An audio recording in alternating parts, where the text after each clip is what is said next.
அக்னீஸ்வரன், இந்த பிரச்சனையை நீங்க எப்படி பார்க்கிறீங்க? இப்ப எல்லாம் ஒரு புள்ளியில் வந்திருக்கு. அப்ப முதலமைச்சர் சொல்றாங்க, நான் முதல்வராக இருக்கிற வரைக்கும் நான் அனுமதிக்க மாட்டேன் அப்படின்னு. அதிமுகவும் சொல்லுது, ஒரு காலமும் நாங்க அனுமதிக்க மாட்டோம்னு.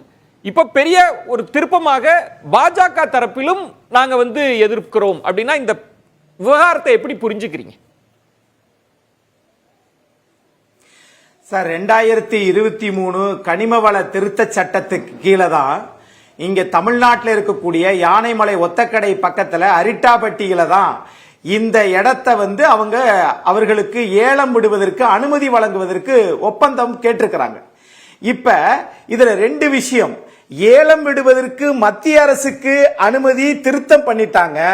ஆனால் அதை குத்தகை கொடுப்பதற்கு மாநில அரசுல ஏறத்தாழ 16 18 துறைகளிடம், அதாவது நோ அப்ஜெக்ஷன் சர்டிபிகேட், தடையில்லா சான்றை மாநில அரசு கொடுக்க வேண்டும்.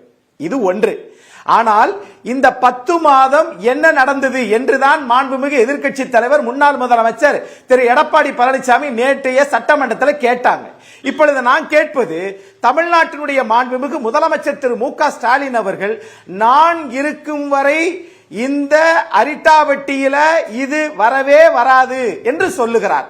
உண்மைதான், நாங்களும் அதை நம்புறோம். ஆனால் இதற்கு இடையில இந்த 10 மாத இடைவெளியில ஏன் கொடுக்கலன்றது இரண்டாவது. 2 முறை இந்திய நாட்டினுடைய பிரதமரை போய் சென்று பார்த்தீங்களே, அப்பொழுதெல்லாம் ஏன் இதை பத்தி சொல்லல? நாணய வெளியீட்டு விழாக்கு நீங்கள் யாரை அழைக்க வேண்டும் என்று மத்திய அரசிடம் அழுத்தம் கொடுக்கக்கூடிய இடத்தில் நீங்கள் உங்களுடைய பயனுக்கு வேண்டுமானால் மத்திய அரசை பயன்படுத்துறீங்க. தமிழ்நாட்டு மக்களுக்கு, மதுரை மாவட்ட மக்களுக்கு, ஏன் இன்னும் சொல்ல போனால் யானைமலை ஒத்தக்கடை கிறிஸ்து பிறப்பதற்கு முன்பு 500 ஆண்டுகளில் 500வது ஆண்டில் அங்கு சமணர்கள் வாழ்ந்தார்கள். இங்கு திராவிட முன்னேற்ற கழகம் தொல்லியல் இங்கு செம்மொழி என்று சொன்னதற்கு ஆதாரமே அங்கதான் இருக்குது.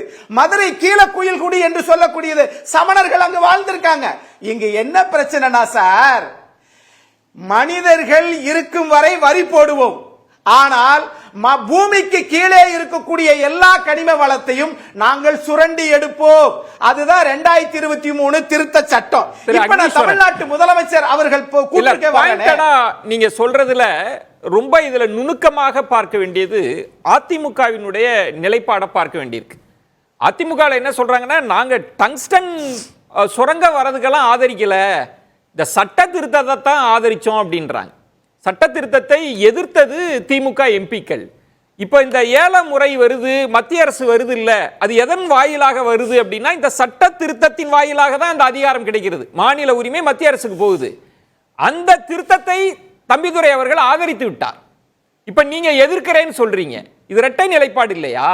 எந்த சட்ட திருத்தத்தின் மூலமாக மத்திய அரசு இப்ப அமைக்கிறோம்னு சொல்றாங்க? அதாவது பாருங்களேன், நீங்க 39 நாடாளுமன்ற உறுப்பினர்கள் சென்ற முறை இருந்தாங்க, இந்த முறை 40 நாடாளுமன்ற உறுப்பினர் இருக்கிறாங்க. ஆனா 39 நாடாளுமன்ற உறுப்பினர்கள் அந்த சட்ட திருத்தத்தில் என்ன சொன்னாங்க? அவர்கள் அதை பற்றி எதுவும் பேச மாட்டாங்களா? சரி, மாநில அரசு, இங்க தமிழ்நாட்டில் திமுக அரசு, ஆனால் அதைத்தான் சொல்ல வரேன். அப்போ நீங்க 2023 39 பேர் எதிர்த்தீங்கள, ஆனா 2 முறை நாடாளுமன்ற உறுப்பினர்கள் பார்த்து அவர்கள் எதிர்த்தாலும் பிரதமர்கிட்ட ஏன் இதை பத்தி சொன்னீங்களா? அதான் கேட்கிறார் எதிர்க்கட்சி தலைவர். உடனே இங்க அக்னீஸ்வரன், நான் கேட்பது, தம்பிதுரை போன்றவர்கள் எல்லாம் மாநில உரிமை குறித்த ஆழ்ந்த புரிதல் உள்ளவர்கள். நம்ம அந்த அடிப்படையில் தான் இந்த கேள்வியை கேட்கிறேன். இத நான் கண்டிக்கிறேங்க. அவர் புரிதல் டெல்லி மசோதா கொண்டு வரப்ப அமித்ஷாவுக்காக ஆதரிக்கிறேன், அதனால தான் கேட்கிறேன். நான் அதனால தான் அந்த இடத்தை நோக்கி நகர்த்துறேன். என்னன்னா, இந்த சட்ட திருத்தம் வருகிற போது அவர் என்ன நிலைப்பாடு எடுத்துட்டார் அப்படின்னா, மாநிலங்கள் கையில அந்த உரிமை இருக்கு அப்படின்னா, மாநில அரசுகள் கையில இருந்ததுன்னா அது தவறாக பிரயோகப்படுத்தப்படுது, தவறானவங்களுக்கு எல்லாம் டெண்டர் கொடுத்துறாங்க, அதனால மத்திய அரசே எடுத்துக்கலாம் அப்படின்னு ஒன்னு சொல்றார். என்ன கேள்வின்னா, இந்த சட்ட திருத்தம் என்பது அரசுகள் வரும் போகும், ஆனா உரிமைன்றது நிலையானது இல்லையா? எப்படி அந்த சட்ட திருத்தத்தை ஆதரிக்க முடியும்? எப்படி அந்த உரிமையை மத்திய அரசுக்கு கொடுக்க முடியும்? அதை எப்படி தம்பிதுரை அவர்கள் ஆதரிக்க முடியும்? சார், மரியாதைக்குரிய முன்னாள் அமைச்சர் மாநிலங்களவை உறுப்பினர் என்ன சொல்லியிருக்கிறாருங்கன்னா அதற்கு விளக்கத்தை கொடுத்திருக்கிறார் சார். அந்த விளக்கத்தை தமிழன் பிரசன்னா படிச்சுட்டு வந்து மாநில அரசு செய்ய வேண்டிய பணிகளை நாடாளுமன்றத்தில் தம்பித்துறையை ஆதரிச்சாரு. அதை கொண்டு போகாதீங்க. நாடாளுமன்றத்தில் பேசினது ஒவ்வொரு வரியும் பதியப்பட்டிருக்கு.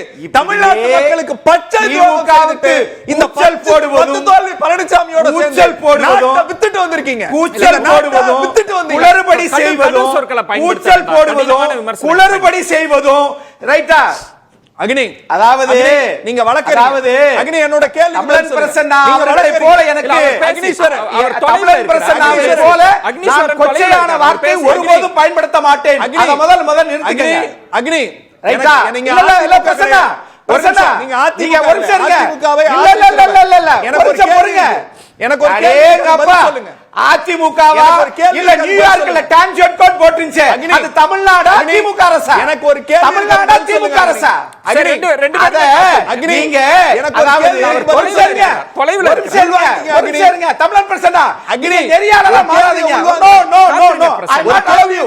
No no no no no no இல்ல காத்துருங்க பிரசன்னா. நீங்க பேச வேண்டாம். நெறியாளர் கேட்கட்டும்.